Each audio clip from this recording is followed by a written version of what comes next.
Hello అండి. అందరూ ఎలా ఉన్నారు?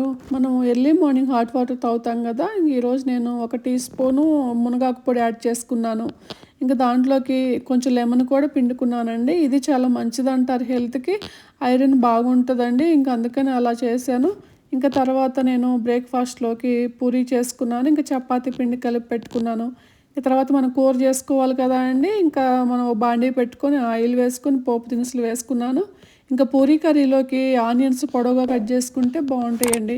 ఇంకా అలా కట్ చేసుకున్నాను. పచ్చిమిర్చి యాడ్ చేసుకున్నాను. ఇంకా సాల్ట్ వేసుకొని ఒకసారి కలుపుకొని మూత పెట్టి మగ్గించుకోవాలి. ఇంకా తర్వాత ఒకసారి మగ్గిపోయిన తర్వాత ఇంక నేను తర్వాత టమాటా కూడా యాడ్ చేశాను.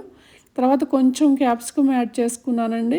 ఇంక ఇవి కూడా ఒకసారి బాగా కలుపుకొని ఇంక బాగా ఉడికించుకోవాలి. ఇంక తర్వాత అలా ఉడికిపోయిన తర్వాత ఇంక నేను ఆలు యాడ్ చేసుకున్నానండి. ఈ ఆలు ఏందంటే మనం విడిగా బాయిల్ చేసుకోవాలి.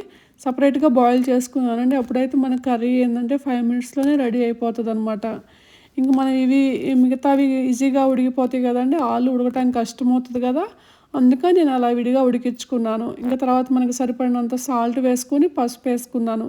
ఇంక ఓన్లీ పచ్చిమిర్చి స్పైసీయే వేసుకున్నానండి. ఇంకా కారం యాడ్ చేసుకోలేదు.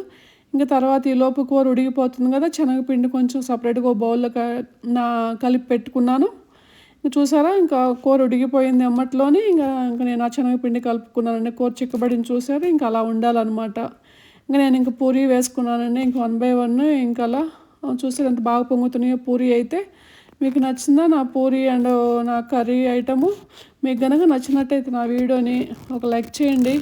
ఇలాంటి మరిన్ని వీడియోస్ చేయడానికి నేను ట్రై చేస్తాను. సబ్స్క్రైబ్ చేసుకోండి. Thanks for watching.